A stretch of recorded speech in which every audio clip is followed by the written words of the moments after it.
शुरुआत करते हैं और सबसे पहले बात करते हैं छत्तीसगढ़ में तेजी से फैल रहे कोरोना संक्रमण की। 24 घंटे में कोरोना के 2665 नए केस सामने आए हैं। वहीं 22 मरीजों की मौत भी हो चुकी है। दुर्ग में 988 मरीज मिले हैं और रायपुर से 689 मरीज मिले हैं। वहीं राजनांदगांव में भी 178 मरीज मिले हैं। बिलासपुर से 113 और बालोद में भी 55 मरीज मिले हैं।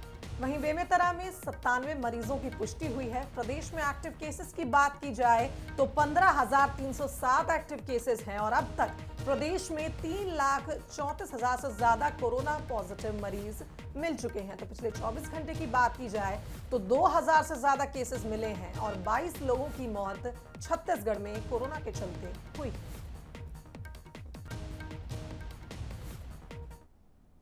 वहीं खबर दुर्ग से, जहां कोरोना से एक ही परिवार के 4 लोगों की मौत हो गई है। आपको बता दें, एक ही दिन में मां और बेटे की मौत हुई। 10 दिन के भीतर कोरोना से पूरा परिवार खत्म हो गया। तो 10 दिन पूर्व कोरोना संक्रमण से पिता की मौत हुई थी।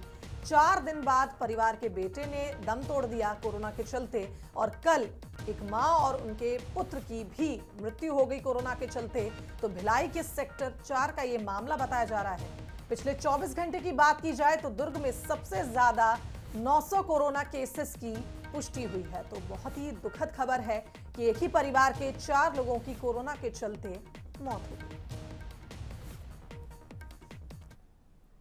कवर्धा में कोरोना संक्रमण को देखते हुए धारा 144 लागू कर दी गई है, जिसके चलते अब होली का त्योहार धूमधाम से नहीं मना सकेंगे। होली के त्योहार पर नगाड़ा का महत्व होता है, लेकिन इस होली नगाड़े की थाप सुनाई इस बार नहीं देगी, जिस वजह से नगाड़ा व्यापारियों के माथे पर चिंता की लकीरें खिंच गई हैं। वहीं 15 से 20 व्यापारियों ने पुराना धान मंडी के पास नगाड़े की दुकान लगाई है, लेकिन आलम यह है कि एक भी नगाड़ा नहीं बिका।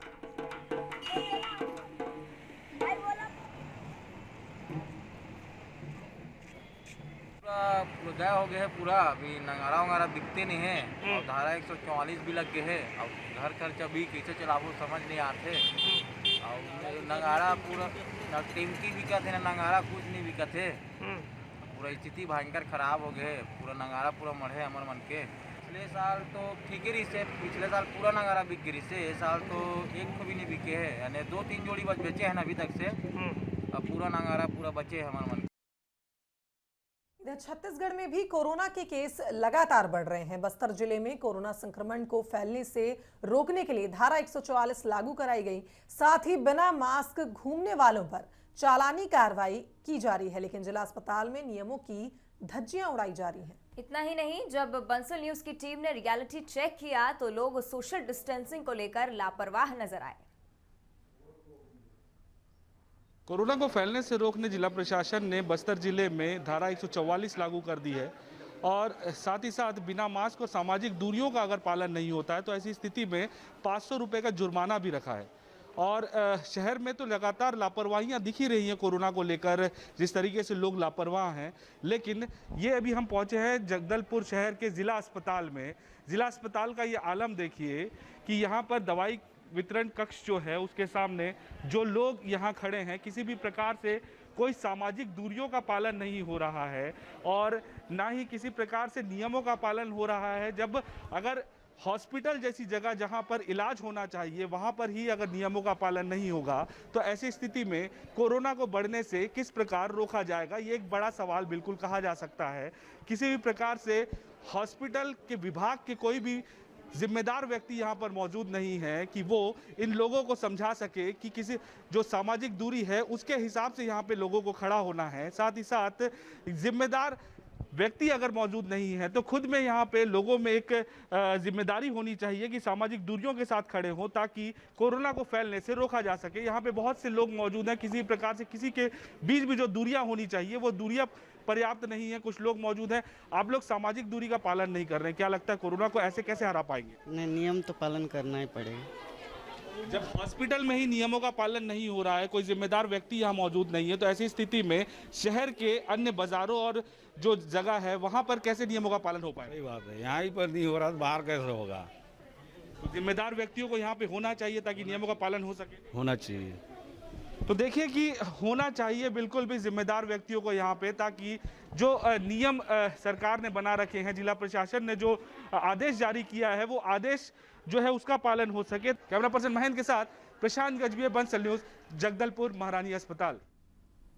छत्तीसगढ़ में कोरोना संक्रमण के आंकड़े चिंता बढ़ा रहे हैं। मौत के आंकड़े भी चिंताजनक बन गए हैं। ऐसे में होली के त्योहार के बाद कहीं हालात बिगड़ ना जाएं, इसलिए बंसल न्यूज अपील करता है कि 2 गज की दूरी अब हो गई बहुत जरूरी।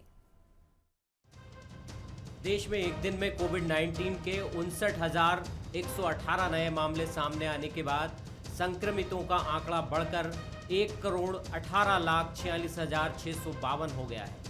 वहीं पिछले 24 घंटों में सामने आए नए मामलों में से 80% मामले सिर्फ 6 राज्यों में हैं। ये राज्य हैं महाराष्ट्र, पंजाब, कर्नाटक, छत्तीसगढ़, केरल और गुजरात। इसी तरह पिछले 24 घंटों में 257 लोगों की मौत हुई है, जिनमें से 79% मौतें सिर्फ 6 राज्यों में हुई। पिछले 24 घंटों में मौत के मामले में छत्तीसगढ़ तीसरे नंबर पर आ गया है। छत्तीसगढ़ में संक्रमितों का आंकड़ा भी रोजाना बढ़ रहा है। पिछले 24 घंटों में 2,419 मामले सामने आए हैं और ऐसे में कोरोना के लगातार बदलते लक्षणों ने चिंता और बढ़ा दी है। ये लक्षण भी आ रहा है जब हम डेथ एनालिसिस करते हैं, डेथ ऑडिट करते हैं, उस समय ये भी पता लगता है कि देर क्यों हुई, तो पता लगता है कि कोई तकलीफ नहीं थी, सिर्फ कमजोरी और सुस्ती लग रही थी और हाथ पैर में दर्द हो रहा था। बाकी कोई सर्दी खांसी की हिस्ट्री नहीं थी। तो ये भी लक्षण पाए जा रहे हैं, जबकि हम ऐसे लक्षणों में हम नहीं सोचते हैं कि हमें कोरोना होगा, लेकिन अभी ये लक्षण भी पाए जा रहे हैं और ये लोग देर से जांच कराते हैं, देर से हॉस्पिटल आते हैं और फिर उनकी जान बचाना मुश्किल हो जाता है। हमें लगता है कि कोरोना से अब निपटने के लिए कोविड के गाइडलाइन का प्रशासन के द्वारा जो जारी किया जा रहा है उसको सबको पालन करना होगा। हमने मास्क नहीं लगाने पर कल वो शुल्क भी बढ़ाया हुआ है और सोशल डिस्टेंसिंग का पालन करना पड़ेगा। सबको कहा गया है कि न केवल होली, सार्वजनिक समारोह और सोशल डिस्टेंसिंग और कोविड के गाइडलाइन का पालन करना जरूरी है। लोकसभा सत्र खत्म होने के बाद दिल्ली से लौटे सांसद सुनील सोनी ने राज्य सरकार पर नाकामी का आरोप लगाया। उन्होंने क्रिकेट मैच कराने पर भी सवाल उठाए। तो कोरोना की जो ये दूसरी लहर आई है और ये अप्रत्याशित नहीं है, ये लहर आना था, इसकी सावधानियां राज्य सरकार को करना था। थोड़ा राज्य सरकार से चूक हुई है। जो मैच हुआ है अभी वर्तमान में, जहां 40,000 50,000 लोग थे ऐसा कहते हैं, और उससे एक तेजी के साथ में इस शहर के अंदर में कोरोना फैला है। अगर छत्तीसगढ़ की जनसंख्या को देखें और अन्य शहरों से हम अगर तुलना करते हैं तो वैसे भी स्टेट वाइज भी देखेंगे तो हम तीसरे चौथे क्रमांक पे खड़े हैं आज देश के अंदर में। मृत्यु दर हमारे स्टेट में सबसे ज़्यादा है, ये दुर्भाग्यजनक है। छत्तीसगढ़ में कोरोना की दूसरी लहर बहुत तेजी से पैर पसार रही है। लोग संक्रमित हो रहे हैं, मौतें हो रही हैं। ऐसे में एक बार फिर सरकार के माथे पर भी चिंता की लकीरें हैं। एहतियात के तौर पर सरकार ने सख्त कदम उठाने में देरी नहीं की। शैक्षणिक संस्थान बंद कर दिए गए, सार्वजनिक कार्यक्रमों पर भी पाबंदी बढ़ा दी, होली के त्यौहार पर भी नियम कड़े कर दिए। अब जरूरत है लोग फिर से कोरोना के नियमों का पालन करें। अभिषेक शुक्ल, बंसल न्यूज, रायपुर। रंगों के त्योहार होली को महज 2 दिन बचे हैं, लेकिन इस बार बढ़ते कोरोना संक्रमण ने होली के बाजार के रंग में भंग डालने का काम किया। हर साल बाजार में 1 हफ्ते पहले से ही खरीदारी की चहल पहल शुरू हो जाती थी, मगर इस बार कोरोना के खतरे से व्यापारी सहमे हुए हैं। बाजार का जायजा लिया संवाददाता उमेश मौर्य ने। मार्केट में दिख रही ये खामोशी कोरोना की दहशत को बयां कर रही है। हालांकि व्यापारियों ने एक बार फिर होली के इस पर्व पर अपनी दुकान को जरूर सजा कर रखा है, लेकिन इनकी उम्मीदें इस बार कोरोना ने फिर तोड़ दी है। लाखों रुपए खर्च करने के बाद कर्ज लेकर इन दुकानों को सजा दिया गया है, लेकिन जो यहाँ पर खरीदार आने चाहिए थे वो नहीं आ रहे हैं। कुछ व्यापारी भी हमारे साथ हैं, उनसे बात करते हैं। आखिर किस तरीके से आप देखते हैं इस बार अपने व्यापार को? इस बार व्यापार की हालत तो बहुत शोचनीय है और बहुत चिंताजनक है। हम लोगों ने पैसा तो फंसा दिया है, लेकिन उम्मीद नहीं है। बहुत नाउम्मीदी के कगार पर हम लोग खड़े हैं। अभी कुछ कहा नहीं जा सकता कि क्या होगा क्या नहीं होगा। और आप खुद ही देख रहे हैं व्यापार में सन्नाटा छाया हुआ है। इस बार कैसे आप होली मनाएंगे? बस भैया ऐसी शांतिपूर्वक बनवाएंगे और क्या करेंगे। अब जो धारा चालू हो चुकी है अब ऐसी लगाएंगे, आराम से बनाएंगे, अब चुपचाप बैठ के घर में, और क्या। इस बार कम रंग गुलाल ले जा रहे हैं? कम ले जा रहे हैं, पिचकारी भी नहीं ले जा रहे, बच्चों लोग के लिए भी रंग गुलाल बस लेके जा रहे हैं कोरोना के चक्कर में। जी, इस बार किस तरीके से मार्केट देखते हैं? इस बार तो कोई धंधा समझ ही में नहीं आ रहा भैया। ऐसा लग रहा है कि पता नहीं माल वाल बेचाएगा भी कि नहीं बेचाएगा। एक तो सरकार 144 धारा लागू कर दी है, लोग घर से निकलने में 100 बार सोच रहे हैं। ऐसे में क्या होगा, ऐसे व्यापारियों का हम लोगों को समझ में नहीं आ रहा है।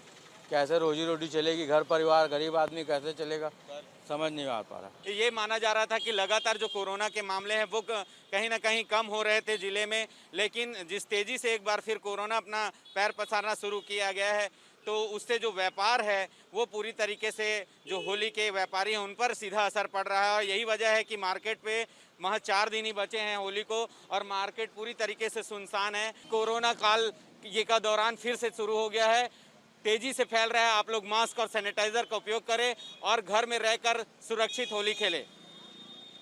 कैमरामैन प्रकाश राव के साथ उमेश मौर्य, बंसल न्यूज, बिलासपुर।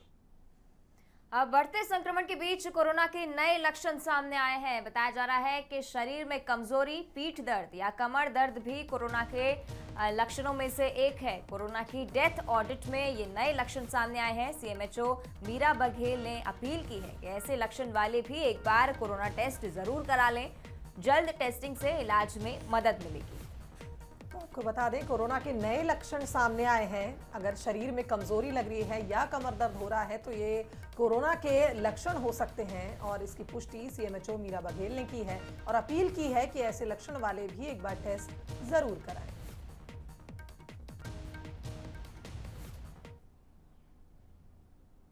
वहीं खबर बालोद से, जहां सड़क हादसे में 2 लोगों की मौत हो गई। आपको बता दें, गाड़ी पलटने से यह हादसा हुआ जिसके चलते 4 लोग घायल भी हुए हैं जिन्हें अस्पताल में भर्ती कराया गया।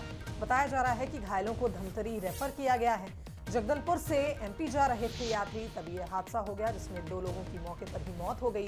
वहीं 4 लोग गंभीर रूप से घायल हुए जिन्हें अस्पताल में भर्ती कराया गया। तो गुरूर थाना क्षेत्र के बालोद गहन गांव की ये घटना बताई जा रही है।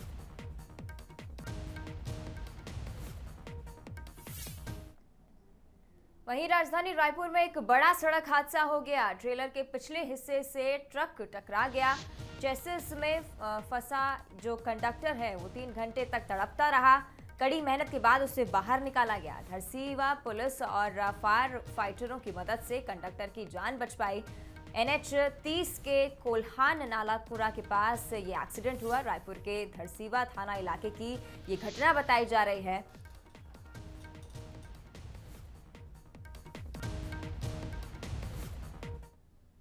इधर रायगढ़ में मिट्टी खदान में धंसने से हादसा हो गया। मिट्टी में दबने से 11 साल की लड़की की मौत हो गई। ट्रैक्टर से मजदूरों के साथ मिट्टी खोदने ये लड़की पहुंची थी, जहां उसकी मौत हो गई। घटना के बाद चालक और मजदूर फरार हैं। कोतवाली थाना क्षेत्र के कलगामुड़ा गांव का ये पूरा मामला है।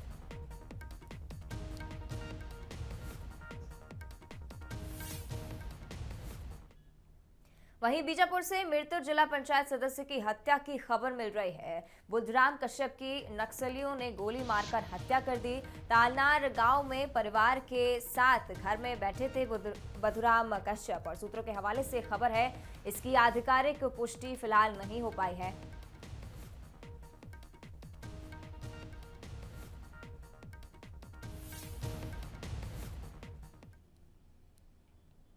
रायगढ़ नगर निगम में हंगामे के बीच महापौर ने अपना पहला बजट पेश किया। बजट पेश होने से पहले वित्त प्रभारी ने बजट पढ़ने से इनकार कर दिया। इसके साथ ही MIC सदस्यों के पार्षदों के साथ बैठने के मुद्दे को विपक्ष ने उठाया, जहां महापौर को न केवल विपक्ष के तीखे सवालों को झेलना पड़ा बल्कि अपने MIC सदस्यों के विरोध का भी सामना करना पड़ा। बजट को लेकर नेता प्रतिपक्ष ने कहा कि बजट पेश करने में जो नौटंकी हुई उससे स्पष्ट है कि कांग्रेस में सब कुछ ठीक नहीं चल रहा है। MIC सदस्य ही एकजुट नहीं है तो शहर का विकास कैसे होगा। जबकि वित्त प्रभारी ने कहा कि बजट की जानकारी सुबह ही दी गई। महापौर ने आधा बजट खुद पढ़कर सिर्फ खाना पूर्ति करने के लिए बजट पढ़ने को जो गलत है। वहीं साथ ही निर्धारित कुर्सियों को छोड़ने पर उन्होंने कहा कि ये MIC सदस्यों का सांकेतिक बहिष्कार था।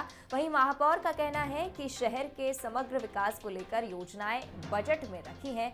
MIC सदस्यों की नाराजगी पर कहा कि परिवार में छोटी मोटी बातें होती रहती हैं, सदस्यों में नाराजगी नहीं है। वाकई में बहुत ही दुर्भाग्यपूर्ण है कि आज रायगढ़ विकास को लेके जो बजट बैठक रखी गई थी, उसमें उस बैठक की गरिमा को ना देखते हुए कांग्रेस पार्षद, MIC मेंबर या जितने भी थे, इन्होंने स्पष्ट रूप से ये दर्शा दिया रायगढ़ वासियों को कि उनके अंदर सब कुछ सही नहीं चल रहा है, उनके पक्षीय सत्ता में सब चीज़ ठीक नहीं चल रहा है। बीजेपी प्रदेश अध्यक्ष विष्णुदेव साय की सहमति और सर्वसम्मति से नगर निगम रायपुर में मीनल चौबे को नेता प्रतिपक्ष नियुक्त किया गया है। आपको बता दें कि लंबे समय से नेता प्रतिपक्ष के नाम को लेकर जद्दोजहद चल रही थी। गुरुवार को भी वरिष्ठ नेताओं की बैठक हुई थी। वहीं विचार विमर्श के बाद मीनल चौबे को रायपुर नगर निगम की नेता प्रतिपक्ष बनाया गया है।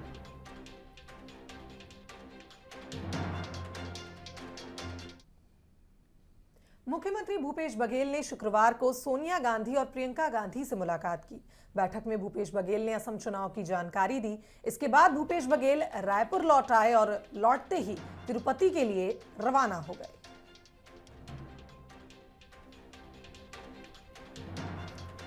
वहीं असम चुनाव को लेकर सीएम भूपेश बघेल ने तंज कसा और भूपेश बघेल ने ट्वीट कर कहा कि सांप्रदायिक ध्रुवीकरण की बुनियाद पर सरकारें बनाने का खेल खेलने वाले घिनौने खिलाड़ी और स्वघोषित चाणक्य सुन लें, असम में कांग्रेस गठबंधन सरकार में कांग्रेस पार्टी का ही मुख्यमंत्री बनेगा।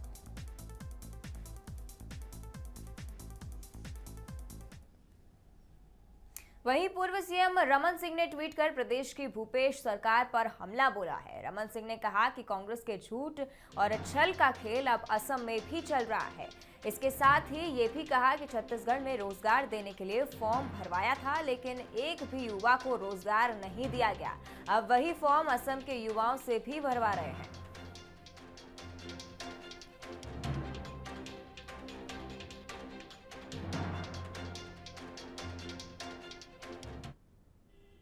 वहीं सांसद सुनील सोनी ने राज्य सरकार पर निशाना साधा। राज्य सरकार की लापरवाही के चलते कोरोना के मरीज बढ़ रहे हैं, ऐसा निशाना लगाया है सुनील ने। आपको बता दें, सांसद सुनील ने कोरोना का सेकेंड फेज राज्य सरकार की चूक बताया है। वहीं दूसरे राज्यों से तुलना करने पर तीसरे स्थान पर रायगढ़ आया है, ऐसा कहना है सांसद सुनील का। उन्होंने कहा कि मृत्यु दर आबादी के लिहाज से छत्तीसगढ़ में सबसे ज्यादा है। केंद्र ने 230 वेंटिलेटर दिए, लेकिन इस्तेमाल इनका नहीं हुआ, ऐसा कहना है सांसद सुनील सोनी का। तो कोरोना की जो ये दूसरी लहर आई है और ये अप्रत्याशित नहीं है, ये लहर आना था, इसकी सावधानियां राज्य सरकार को करना था। थोड़ा राज्य सरकार से चूक हुई है। जो मैच हुआ है अभी वर्तमान में, जहां 40,000 50,000 लोग थे ऐसा कहते हैं, मैं भी एक बार उस मैच के अंदर में गया था और लौटा था अभी, और उससे एक तेजी के साथ में इस शहर के अंदर में कोरोना फैला है। वहीं भिलाई नगर निगम के चुनाव का रास्ता साफ नजर आ रहा है। परसिमन को लेकर दायर याचिका सुप्रीम कोर्ट में खारिज कर दी गई है। बीजेपी पार्षद पीयूष मिश्रा ने सुप्रीम कोर्ट में ये याचिका लगाई थी। नगर निगम की ओर से सुप्रीम कोर्ट में अधिवक्ता कौस्तुभ शुक्ला ने अपना पक्ष रखा था। बीजेपी पार्षदों ने इसके पहले हाई कोर्ट में ये याचिका लगाई थी। खारिज होने पर वो सुप्रीम कोर्ट की ओर बढ़े थे।